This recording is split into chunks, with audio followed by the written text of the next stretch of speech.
Good morning, noon, or night, dear readers. Welcome to a minisode of Ghosts of Boyfriends Past. Tom Harris here, sitting with Elizabeth Best. Hello. And before we get to your questions that your hot little hands have sent into us, what I want to do off the front is take a moment to reflect on our little show and thank you all for listening. Oh, that's a bit nice. I mean, our numbers keep growing, and Liz and I are performers by trade, actors, comedians, etc., etc. And we forget that every week, thousands and thousands of people listen to our show. Yes. And when you picture performing in front of the numbers that listen to our show, that's kind of intimidating. I've never thought about it like that. Christ, we're doing stadium tours. like why did some of you have been listening from episode 1. Some of you who are probably listening brand new to this episode as I stammer my way through a thank you. So to everyone, thank you. Thank you very much. I mean, I'm happy. We are here because of you. Yeah, and we're going to keep growing and keep expanding, hopefully, because of you and the work and love you give us. So we'll get to your questions. I just wanted to, just off the bat, open it up with a bit put of... me in a nice mood, uncharacteristically. Picture of the the stadia that we could be touring. Picture everybody naked. Yes. I mean, that's give me a not second. harassment. There's I'm quite fine. a few. There's quite a few to picture. We're just getting through. Yep. First 1,000, now the second 1,000. But yes, it is a minisode. We will endeavour to keep it somewhat mini after a lengthy open. This is where we do your agony aunt and uncle thing, where we either find questions somewhere in the depths of the internet, or you write in and ask us specific questions. That's right. Elizabeth, once upon a time, we touched on what not to do on your Tinders, your Bumbles, what not to do on your profile. Don't be on them. I mean, yes. Assuming people are still going to want to use Tinder. Okay, cool. How do you win at Tinder? Impossible. Impossible. Here's my theory, and I'm sure I've shared this before. Tinder is like playing the slots, right? So you keep swiping and swiping and swiping. Right. And you can get ding, ding, ding, ding, ding, jackpot, you win. But then you keep putting your money back in case you get a bigger and better jackpot down the line. And let me tell you, ladies and gentlemen, the house always wins. The house always wins. That's my pessimistic little take on it. And it's so addictive. The scrolling and the illusion of choice and the illusion of there could be a bigger, better thing around the corner is so alluring that you just end up destitute, living out of your car. But out metaphorically speaking. Out in the wild, do you run up against boring information about me sections or not good photos? What's the bugbear? My biggest bugbear is not writing anything and just thinking that your photos can sell themselves. I think that's rude, and I think that every human on the planet enjoys watching movies and listening to music. You need to go a bit deeper than just listing like the hobbies that everyone has. My other big bugbear is when you list what you want rather than who you are in because for me, if you're sitting there going, you must be this, you must be that, you must be this, then but what kind of prize pig are you? Like, how do I know what you are? If you're just going to dictate what I need to be, like, I want to know about you, and if I vibe with your profile, then I will message you, but I don't want to go, oh yes, I check all of those boxes, so I'm going to go and write to him and be the princess of this story. Like, I don't want to fit into someone's box. That didn't go where I wanted it to. Well, speak for yourself. Yeah. But Liz, I do agree with you. That's a very good point. And feel free to, like, you don't say that you don't have to say what you want, but you need a good balance of explaining and telling the world who you are, as well as a couple of sentences on what you're looking for in terms of long-term relationship, not 5'10" to 6'4" only, weighs this many kilos, has this color hair. That's all superficial bullshit. And if you mention any particular physical type that you're looking for, I'm immediately out. Yeah. Not because I don't fit the physical type, because goddamn I do, and you're missing out. But mostly because I know that you're going to be fixated on physical only. But I think it's some effort. You've got to go further than 5 minutes into your about me section. It's a job interview. You don't sit there and ask the CEO of a company what they can give you. You're competing with thousands of other candidates, buddy boys. You've got to be interesting. You've got to shine. You've got to make your profile sing. Yeah, You've got to just be authentic. Yeah. that's the only rule I would have is be authentic. Okay. Well, there you go. Dating apps suck, by the way. Yes. None of us are a gog or shock. If you own a dating app and you would like to advertise on this podcast, prove me wrong. Prove me wrong. If you can own near anything, you can come and advertise. If you can get me to love your dating app, then you will have our tens of thousands of listeners on board because I'm the biggest cynic in the world. So if you can come to me with a dating app that I actually think is great, people will believe me. Absolutely. 100%. Absolutely worth it. All right. I've got a friend that is sent... I've got a friend, guys. Congratulations. I've got a question that sent in from a friend of the podcast. So we've discussed before, what do you do if you hate your friend's partner? Yes, right. What we haven't discussed is what do you do if you hate your partner's friends? Oh, right. So let's imagine you found like Ms. Right, or in my case, Mr. Right, and everything's great about them, and then you meet their friends and they're obnoxious assholes. Yes. Or judgmental, or like too dude bro-ish for me, or they're just sitting there being like, yeah, I don't know. You know, that's what people do when they're horrible, don't they? They just go, all the time. But like how would you navigate that, Thomas? How is an interesting question, because you don't have when it's the love of your life, you don't get a choice, right? True. If they have shitty friends, but this person in front of you is your fucking man or your woman or whatever that you're going to be marrying and having children with. Yeah, you don't really have a lot of you don't really have a lot of options. Here's my line, right? Right, sure. You need to get along with their friends. Yes. Oh, yeah. Unless their friends are actively treating your partner poorly and they can't see that. Yeah. And then you have to sensitively ask questions in a way that make them realize that themselves. You can't tell them that. But I think if you don't like your partner's friends just because you don't get along with them and they're actually really good for your partner, then you just need to sit up and shut up. So Put up and shut up. That's an interesting distinction. Are they bad? Are they just terrible people, full stop, or are they terrible or annoying people that you don't rub well with, but they're totally great for your lovely partner? Yes. Yeah. So you've got to figure that out first. But how you do it, it's not a fight for the faint-hearted. I am, hey honey, love everything about you, but all of your friends are assholes. I have had to put up with some friends that I've hated before, to the point where they've made me physically uncomfortable, and I have ended up bringing it up and just saying, look, I love that you love them and hang out with them, but I need to let you know that this one thing that your friend said to me, and it really hurt me. And if they're your partner, they'll tell their friends not to treat you like that. And I would assume that you're in this together, so it's got to be both of you versus a problem, not a person. And you asked it in a quite binary way. I'm sure the chances of hating or disliking all of their friends is you're bound to find common ground with one or two of them at least. And if not, fake it till you make it, baby. Yeah, that's right. So anyone at home that's cook something delicious, buy their love. That's what my advice is. Well, yeah, is it them? You said it's about liking them, not winning them over to like you, right? Or is it are they same thing, or are they two different things? I think in order to keep the harmony, it's probably best if you try and not win them over, because that's disingenuous. They might hate you even more. But they're basically being able to be in each other's spheres is important for the relationship. Unless those people are garbage humans, in which case they're not good for your partner either. Yeah. So yeah. Gee, interesting question.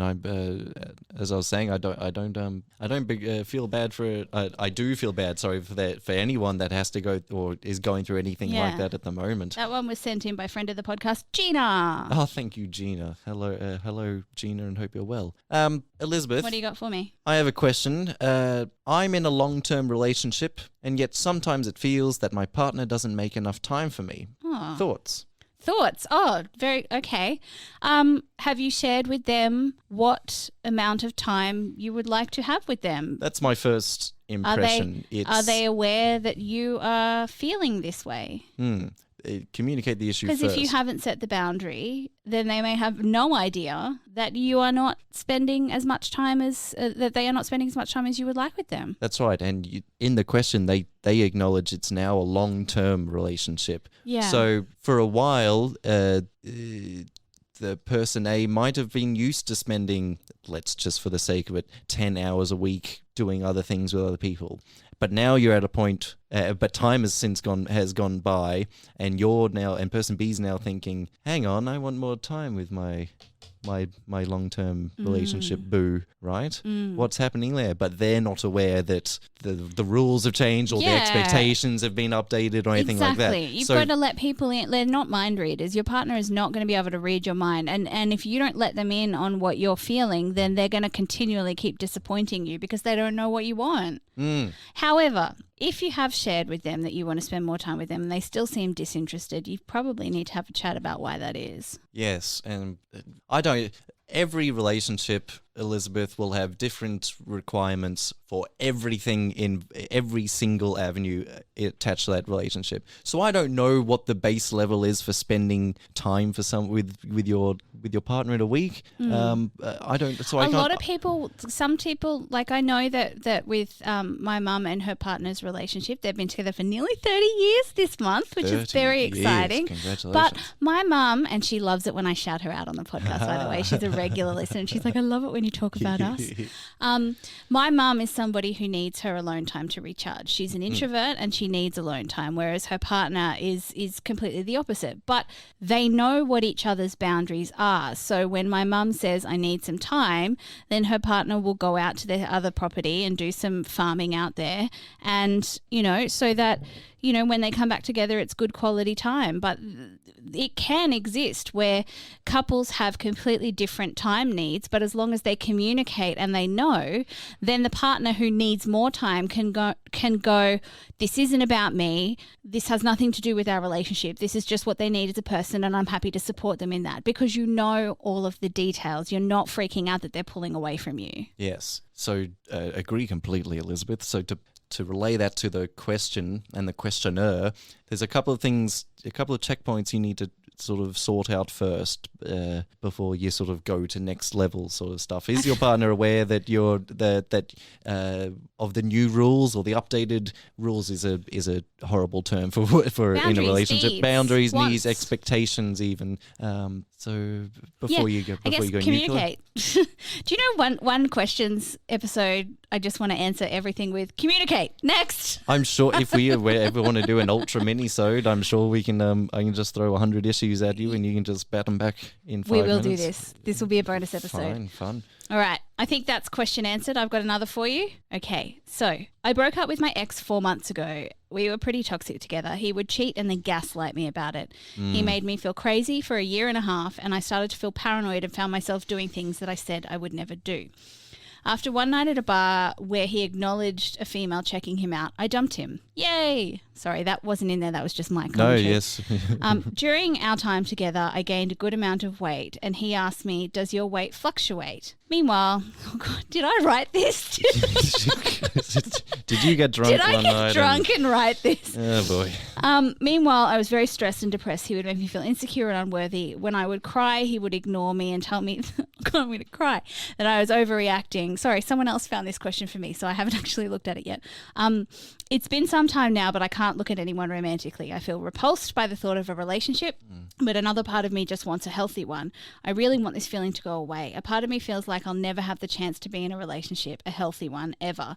I look back and I feel really stupid about ever staying and letting someone treat me so poorly. I hate that I hate love right now because I really do like dating. That's okay. Okay. Yeah. That's fine. I'm sure I've told this story on the podcast before, but there was a time after my really big, nasty relationship where I went out on a date with a very, very lovely Englishman, and he was just beautiful.